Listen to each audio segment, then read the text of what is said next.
देखो जी, हम लोग यूपी बोर्ड क्लास 9 का साइंस का चैप्टर, केमिस्ट्री का चैप्टर 2 है, क्या हमारे आसपास के पदार्थ शुद्ध है, उसमें नेक्स्ट हमारा टॉपिक है।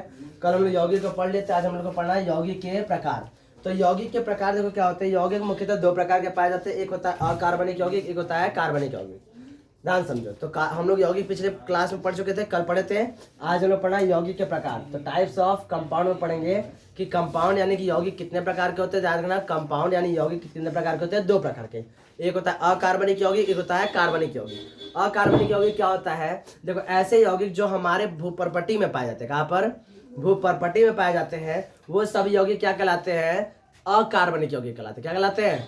अकार्बनिक। बात समझ रहा है। और कार्बनिक यौगिक वो होते हैं जो जीवित कोशिकाओं में मतलब जीवित प्राणी में पाए जाते हैं, या पेड़ पौधे द्वारा प्राप्त किए जाएंगे, या तो जंतुओं द्वारा प्राप्त किए जाएंगे। तो वे यौगिक जो जीवित प्राणियों द्वारा प्राप्त किए जाएंगे, या तो पेड़ पौधे हों या तो जीव जंतु हों, ठीक है, उनके द्वारा प्राप्त किए जाएंगे, उसे क्या बोलेंगे हम लोग? कार्बनिक यौगिक बोलेंगे, यानी कि ऑर्गेनिक कंपाउंड।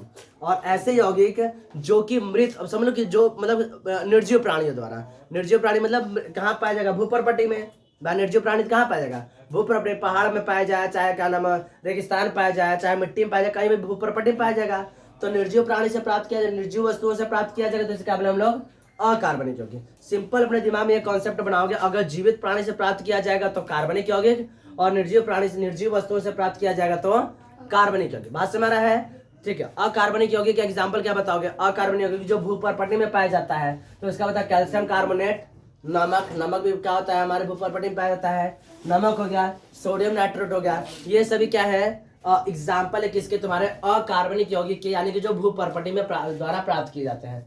कार्बनिक यौगिक के एग्जाम्पल क्या होंगे? कार्बनिक यौगिक वही यौगिक होते हैं जो पेड़ पौधे जीव जंतुओं द्वारा प्राप्त किए जाएंगे, उसे क्या हम लोग कार्बनिक यौगिक बोलेंगे। एग्जाम्पल के लिए क्या बताओगे? प्रोटीन, वसा, फैट, ये सभी क्या है? कार्बनिक यौगिक के उदाहरण है। बात समझ रहा है? इसमें डेफिनेशन बहुत ज्यादा हम लोग को समझने की दिक्कत नहीं है, बस इतना दिमाग में कॉन्सेप्ट बनाना है। अगर जीवित प्राणियों द्वारा प्राप्त किया जाएगा तो कार्बनिक यौगिक, और निर्जीव वस्तु द्वारा प्राप्त किया जाएगा तो अकार्बनिक यौगिक। किसी को दिक्कत? बात समझ रहा है? ये हो गया। नेक्स्ट हमारा टॉपिक रहेगा कंपाउंड, यानी कि यौगिक तथा मिश्रण में अंतर। अगर तुम लोग को याद होगा तो कल हम लोग यौगिक के पूरा विशेषताएं पढ़े थे। विशेषता लिखे हो ना, तो जो नहीं आएंगे वो अपना लिख लेंगे, वीडियो बना के अपलोड कर दिए यूट्यूब पर, उसमें भी जाके देख सकते हो। तो यौगिक की विशेषता में हम लोग 5 या 6 पॉइंट का लिखे थे, वही विशेषता हो जाएंगी जो यौगिक तथा मिश्रण में क्या करता है? अंतर को विभेद करता है। बात समझ रहा है? ये कार्बनिक यौगिक के प्रकार लिख लो। नेक्स्ट हम लोग पढ़ेंगे कि यौगिक तथा मिश्रण में क्या अंतर होते हैं, इसको लिख लो पूरा।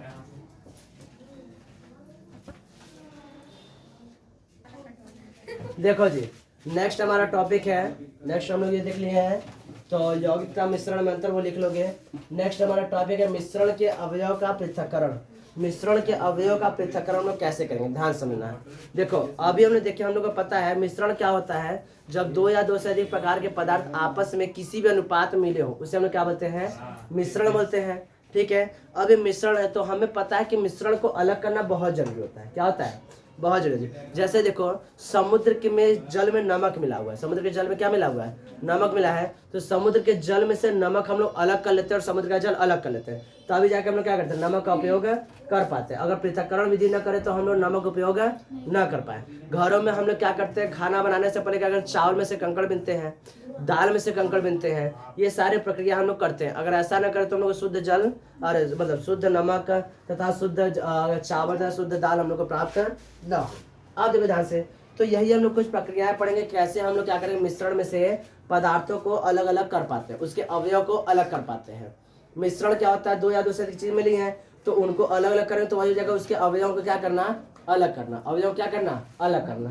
तो देखो, मिश्रण के अवयव को पृथक्करण यानी अलग अलग करना है, क्या कहलाता है? पृथक्करण कहलाता है। क्या कहलाता है? पृथक्करण। तो पृथक्करण किसे कहते हैं? सेपरेशन किसे कहते हैं? तो एक ऐसा प्रोसेस, ऐसी प्रक्रिया है जिसके द्वारा हम उसके मिश्रण के अवयव को अलग अलग कर पाते हैं। मिश्रण के अवयव क्या करते हैं? अलग अलग कर पाते हैं। उस प्रक्रिया क्या बोलते हैं लोग? पृथक्करण। क्या कहते हैं? पृथक्करण। बात समझ रहा है? अब इसमें हम लोग सबसे पहला मिश्रण हम पढ़ेंगे, अलग अलग प्रकार का मिश्रण पढ़ेंगे। अब हम यहाँ पे एक ऐसा मिश्रण पढ़ेंगे जिसमें दो ठोस आपस में मिली हो, जो दो ठोस वस्तुएं हो आपस में मिली हो। ठीक है। तो इनको हम लोग अलग कैसे करेंगे? तो सबसे पहला प्रक्रिया पढ़ेंगे ऊर्ध्वपातन। क्या पढ़ेंगे? ऊर्ध्वपातन। तो ऊर्ध्वपातन प्रक्रिया पढ़ने से पहले, मतलब इस प्रयोग को पढ़ने से पहले हम लोग यह समझ लें कि ऊर्ध्वपातन किसे कहते हैं। बात सुना रहा है। हम लोग तो ये पढ़ेंगे यहाँ भाई यह एक विधि है जिसके द्वारा क्या करते हैं, दो ठोस वस्तुएं आपस में मिली हो तो उनको अलग किया जा सकता है। लेकिन सबसे पहले यह पढ़ेंगे ऊर्ध्वपातन कहते किसे हैं। ध्यान समझो। तो हम लोग घरों पे जब पूजा करते हो तो जब आरती का समय आता है तो आरती में लोग क्या करते हैं, एक आरती का इस तरह छोटा सा कटोरी रहता है, उसमें हम लोग कपूर जलाते हैं और कपूर जला के आरती करते हैं। तो हम देखते हैं कि कपूर रहता है ठोस अवस्था में, लेकिन जलाने पर सीधा किस अवस्था में बदल जाता है, गैस अवस्था में। इसी प्रक्रिया को हम लोग क्या बोलते हैं, ऊर्ध्वपातन बोलते हैं। क्या बोलते हैं, ऊर्ध्वपातन। यानी उष्मा देने पर क्या हो जाता है, उड़ जाता है।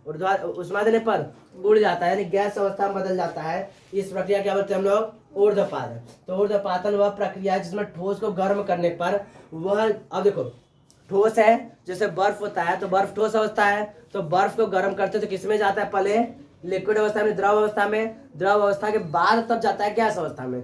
लेकिन कुछ ऐसे पदार्थ होते हैं, ये कुछ ऐसी प्रक्रिया को दिखाते हैं इसमें ठोस रहेगा, गर्म करेंगे सीधा आ जाएगा किसमें, गैस अवस्था में। सीधा किसमें जाएगा, गैस अवस्था में। तो इस प्रक्रिया को हम लोग बोलते हैं ऊर्ध्वपातन। क्या बोलते हैं, ऊर्ध्वपातन। सभी पदार्थ ऐसा काम नहीं करते हैं। सभी पदार्थ ऐसा करते हैं कि ठोस है उसको गर्म करो तो गैस अवस्था बदल जाएगा, नहीं। कुछ ही पदार्थ करते हैं और वो सभी पदार्थ क्या कहलाते हैं, ऊर्ध्वपात कहलाते हैं। क्या कहलाते हैं, तो क्या बताओगे, ऐसे पदार्थ जिनको जो ठोस अवस्था से है और उनको गर्म करने पर सीधा गैस अवस्था में बदल जाते हैं, उन पदार्थ को क्या बोलते हैं हम लोग, ऊर्ध्वपात कहते हैं। क्या बोलते हैं, ऊर्ध्वपात। एग्जाम्पल में कपूर तथा नौसादर। एग्जाम्पल क्या बताओगे, कपूर तथा नौसादर। ठीक है। अब इस प्रक्रिया का उपयोग करके हम लोग अमोनियम क्लोराइड NH4Cl तथा नमक के मिश्रण को अलग करना हम लोग देखेंगे। तो ये ऊर्ध्वपातन समझ में आ गया। ठीक है। पहला में एग्जाम्पल था दो ठोस के मिश्रण को पृथक करना, तो पहला प्रक्रिया पढ़े हम लोग ऊर्ध्वपातन। अब ऊर्ध्वपातन में हम लोग ऊर्ध्वपातन विधि द्वारा किसको अलग अलग करेंगे, अमोनियम क्लोराइड तथा नमक के मिश्रण को अलग करेंगे। अब हम लोग ये देख लिए ऊर्ध्वपातन किसे कहते हैं। अब इसका हम लोग फिगर द्वारा हम इसको समझेंगे। ठीक है, ये पूरा लिख लो। चलो, ऊर्ध्वपातन विधि द्वारा हम लोग क्या करेंगे, एक मिश्रण लेंगे जिसमें क्या क्या मिक्स है, तो अमोनियम क्लोराइड NH4Cl तथा नमक या NaCl का मिश्रण है। इसको हम लोग ऊर्ध्वपातन विधि द्वारा अलग करेंगे। तो ध्यान रखना, इस तरह से हमारा सेटअप होगा। नीचे ये हमारा स्टैंड है, ये हमारा क्या है, स्टैंड है। ठीक है।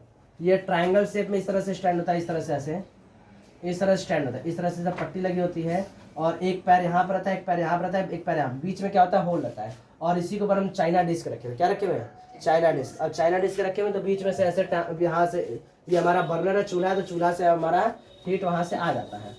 ठीक है, तो ध्यान दो।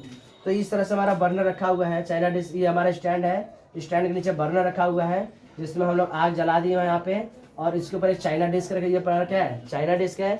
चाइना डिस्क में क्या क्या है, तो NH4Cl यानी अमोनियम क्लोराइड और NaCl है। इसके ऊपर कीप को उल्टा कर रख दिए, कीप को क्या कर दिए, उल्टा करके रख दिया, और ऊपर क्या लगा दिए हम लोग, रुई। क्या लगा दिए, रुई। ठीक है।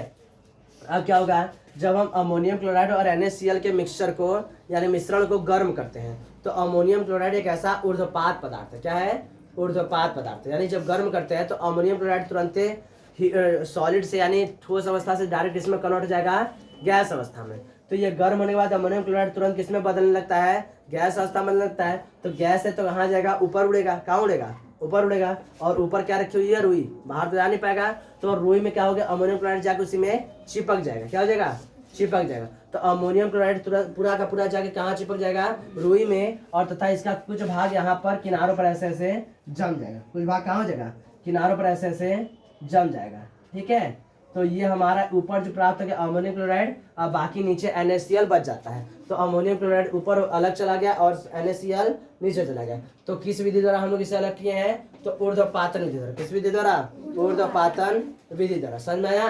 तो अब इससे क्वेश्चन आएगा कि अमोनियम क्लोराइड तथा NaCl के मिश्रण को हम लोग किस विधि द्वारा अलग करेंगे, तो ऊर्ध्वपातन विधि द्वारा। बात समझ में आ रहा है। इसको फिगर बना लो। अभी हम आगे लिख रहे हैं।